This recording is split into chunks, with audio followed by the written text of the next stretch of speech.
Bos-bos, di mana-mana matcha lagi jadi primadona baru di kalangan anak-anak muda nih.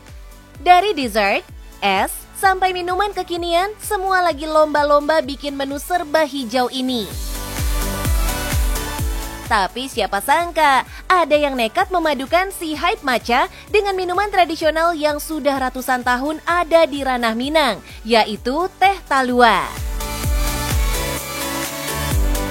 Halo bos, saya Marle. Saya Rehan. Kami 2 dari 3 pemilik teh talua Balikpapan Sabananyo. Dan kami memiliki inovasi teh talua matcha. Mungkin ini satu-satunya dan pertama di dunia. Penasaran kan? Tetap di Cuan Bos.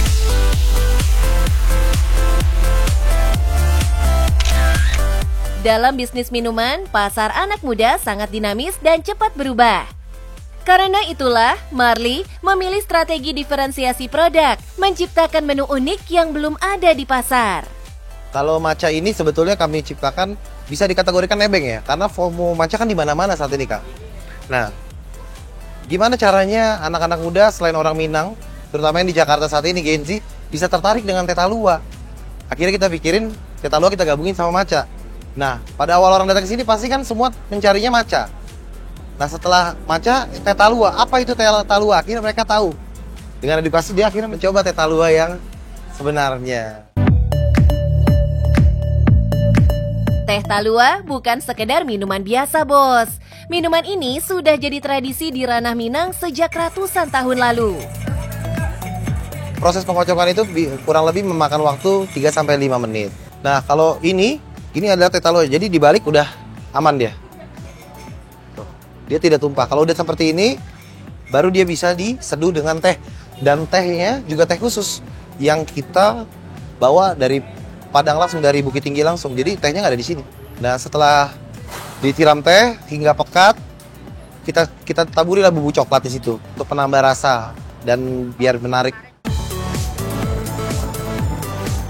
Teknik inilah yang jadi penentu ciri khas teh talua Sabananyo. Busanya yang padat dan tidak tumpah menjadi tanda bahwa teksturnya sudah sempurna. Rahasia tekstur lembut dan rasa kuatnya terletak pada pemilihan bahan yang spesifik. Kalau teh talua sendiri sebetulnya mau telur ayam atau telur bebek itu pilihan, balik lagi. Tapi kami sendiri memakai telur bebek dengan alasan telur bebek itu lebih bold, lebih kental.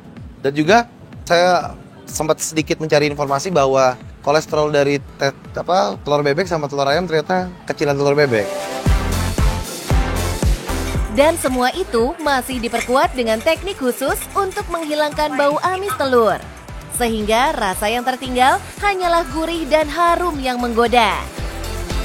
Sistem pembuatannya dan sistem pengocokannya yang menghilangkan bau amisnya. Ditambah dengan siraman dari teh yang khusus dari Padang itu yang pekat. Sehingga amisnya sudah tidak tercium lagi. Kalau misalnya amisnya tercium, garansi kita bikinin baru.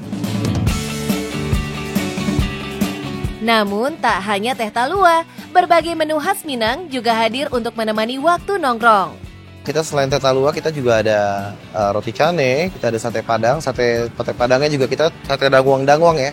Sate dangwang-dangwang itu dari payakumbuh. Terus ada nasi goreng, ada mie abui padeh, itu mie rebus pedas. Dan juga kita ada satu menu seperti mie Bangladesh, namanya mie cubo sakete. Dia mie nyemek, cuman pakai bumbu Minang. Penambahan menu-menu makanan ini bukan semata untuk melengkapi pilihan rasa, tapi juga untuk memperpanjang waktu kunjungan pelanggan. Dengan adanya makanan berat dan kudapan, pengunjung tak sekedar datang, minum langsung pergi. Customer cenderung betah berlama-lama, yang artinya perputaran transaksi juga semakin tinggi. Langkah ini sekaligus memperkuat identitas bisnis Marli ini sebagai tempat nongkrong khas Minang. Saya ngelihat warung nongkrong kok di Jakarta ini, warung Aceh, Medan mereka punya. Tapi kok yang Minang nggak ada yang buat nongkrong malam. Dan kalau di Minang itu biasanya kita minum itu minuman khasnya itu teh talua. Itu adalah minuman wajib buat orang Minang. Layak biasanya untuk para prianya.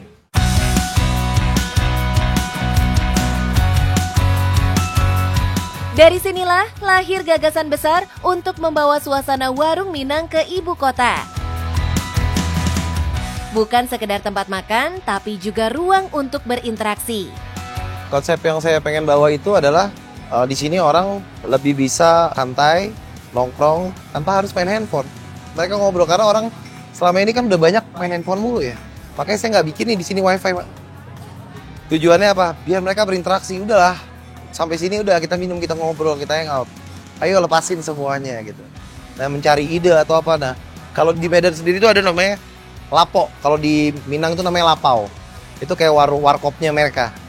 Itu biasanya orang nyari ide atau nongkrong dan sebagainya di situ. Nah, konsep lapau itulah yang saya mau bawa ke Jakarta. Bos, dengan suasana yang dirancang untuk berinteraksi, Marley dan kawan-kawannya juga menyesuaikan jam operasional dengan kebiasaan minum teh talua. Teh talua sendiri, kalau di Bukit Tingginya sendiri, mitra kami di sana bukanya dari jam 4. Kita di sini jam 5 karena menurut saya trafficnya masih belum dapat karena masih orang macet banget dan orang keluar dari kantor tuh jam 4, jam 5 lah udah berkeliaran. Jadi dia udah bisa nengok-nengok. Dan kenapa kita tutupnya jam 2? Karena nih minuman yang emang buat malam tujuannya. Biasanya buat mengganti stamina, buat setelah olahraga atau sebelum olahraga.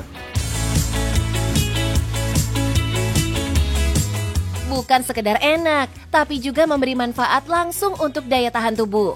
Inilah nilai jual yang membuat teh talua punya segmentasi pasar spesifik, terutama di kalangan pekerja muda pria yang sering lembur atau butuh energi tambahan saat malam. Dan tingginya permintaan ini juga bisa terlihat dari banyaknya telur yang mereka habiskan setiap harinya loh, Bos. Kalau hari biasa kita bisa habis telur itu kurang lebih 1-2 tray. 2 tray itu kurang lebih 60 telur ya. Tapi kalau di hari weekend kayak hari ini, itu biasanya kita habis di 120-150 telur. Antara 4-5 tray. Setiap gelas menggunakan 1 butir telur bebek. Dengan harga teh talua yang bervariasi, mulai dari 25.000 sampai 50.000, omset harian saat weekend bisa tembus 5 juta, Bos. Itu pun belum termasuk menu pendampingnya, yang pasti ikut menambah omset hariannya. Dengan penjualan yang terus menanjak, banyak yang menduga kesuksesan Marley datang dari strategi promosi besar-besaran. Namun faktanya, semua pencapaian ini diraih secara organik, hanya mengandalkan review dari mulut ke mulut dan media sosial. Jujur sih, kita sampai detik ini sih kita belum endorse apa-apa ya. Kita cuma palingan kerjasama sama beberapa content creator atau teman-teman kita sendiri untuk ya kalau mau datang mau bantu silakan, kita palingan bisa support ya. Ya udah nggak apa-apa, buat minum sama makannya aman lah sama kita gitu. Cuman kalau untuk berbayar kita belum ada biaya untuk itu seperti ya. Artisnya ya artis-artis ya lumayan lah Kak. Ada Ari Lesmana, ada kemarin kita sempat kedatangan si Siti Badriah. Bos, perjalanan Marley membuktikan bahwa kesuksesan bisa diraih tanpa harus kehilangan identitas. Dengan teh talua sebagai simbol kerja keras dan kebanggaan budaya, Marley membuka jalan agar warisan rasa dari ranah Minang bisa terus hidup dan dinikmati hingga ke generasi berikutnya. Gimana? Seru kan? Nah, jadi ada sedikit tips dari kami. Jangan pernah takut untuk memulai. Karena kalau nggak mulai udah takut, gimana caranya mau bikin usaha? Harus berinovasi. Jadi usaha tuh nggak boleh begitu-gitu ya, kita harus maju. Tapi yang paling penting lagi, cuan bos.